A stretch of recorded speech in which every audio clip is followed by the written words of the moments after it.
வணக்கம் friends, welcome to JC Builders விருதுநகர்லேருந்து சத்யநேசன்.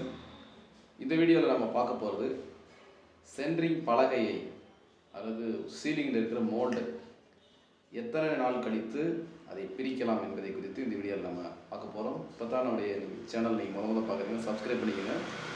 கூடவே ஹைப்புன்னு சொல்லி ஒரு ஆப்ஷன் இருக்கும், அதையும் கொடுத்து பாயிண்ட் கொடுத்துருங்க.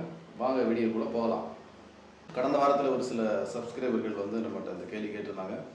ஏற்கனவே நம்ம வீடியோவில் போட்டிருக்கிறோம் எத்தனை நாள் கழித்து பிரிக்கலாம் அப்படின்ட்டு. இதில் பொதுவாக நம்ம தெரிந்து கொள்ள வேண்டியது பார்த்தீங்கன்னா, ரூம் என்ன சைஸில் போட்டிருக்கிறோங்கிறத முதல்ல பாருங்கள். ரூம் 10x10, 10x12 அல்லது 8x10 இதே சைஸில் இருந்துச்சு அப்படின்னா, சின்ன சின்ன ரூமுகளாக இருந்துச்சு அப்படின்னா நீங்கள் 15 நாளைக்கு கழித்து பிரிச்சிடலாம். 10x10, 10x12 அல்லது 20x10 நீளம் அதிகமாகவும் அகலம் கம்மியாக இருந்துச்சு அப்படின்னா 15 நாள் கழித்து நீங்கள் பிரிக்கலாம். இல்லை பெரிய ஹாலாக இருக்குது, ஒரு 20x16, ஒரு 16x18, ஒரு 21x20 இந்த மாதிரி பெரிய ரூமாக இருந்துச்சு அப்படின்னா 21 நாள் கழித்து தான் நம்ம பிரிக்கணும். அது பிரிக்கிறதுக்கு முன்னாடி மேலே கைப்பிடிச்சு ஒரு பாரப்பட்டு வால் கட்டிடுங்க. கீழே முட்டு இருக்கும்போதே மேலேயும் லோடு ஏற்றி சுவர் கட்டுவது நல்லது. அதனால் அதுக்கு இடையில நம்ம பிரிக்க வேண்டாம். யார் சொல்கிறாங்க அப்படின்னு கேட்டு ஒரு சிலர் 9 நாளில் பிரிக்கலாம், 10 நாளில் பிரிக்கலாம்லாம் சொல்லுவாங்க. அதெல்லாம் அவ்வளோ ஸ்ட்ரென்த்து கிடையாது.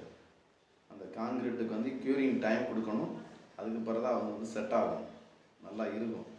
அதற்கு இடையிலேயே நம்ம பிரிச்சிடக்கூடாது. ஏன்னா அடுத்து லைஃப் லாங்காக இருக்க போகுது பில்டிங். அதனால் கூட ஒரு நாள் 2 நாள் இருப்பது தவறே கிடையாது.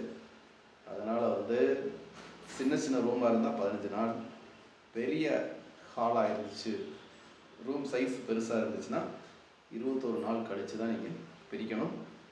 அந்த பிரிக்கிற வரைக்கும் மேலே குறைஞ்சபட்சம் ஒரு 15 நாளைக்காவது தண்ணி குறையாமல் பார்த்துக்கணும். தண்ணி குறையக்கூடாது, ஃபுல்லாக இருக்கிற மாதிரி பார்த்துக்கணும். அது முக்கியமான விஷயம்.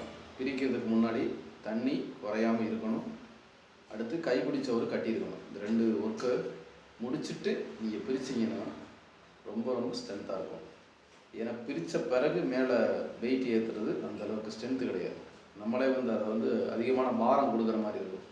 கீழே முட்டு இருக்கும்போதே நம்ம மேலே உள்ள வேலைகளை ஃபுல்லாக முடிச்சிட்டோம் அப்படின்னா நல்லா சுவரில் ஃபுல்லாக லோடு உட்காந்துக்கிறோம். உங்களுக்கு எப்பயுமே என்ன செய்யாது, காங்கிரீட் புகழ் விடுகாது. சென்ட்ரு என்ன செய்யாது, உங்களுக்கு லோடு ஃபுல்லாக சுவரில் போயிடும். அதனால் சென்ட்ரு ஒரு நாள் வீக் ஆகிறதுக்கு வாய்ப்பே கிடையாது. அதனால் ஓகே, நீங்கள் கவனமாக செய்யுங்கள்.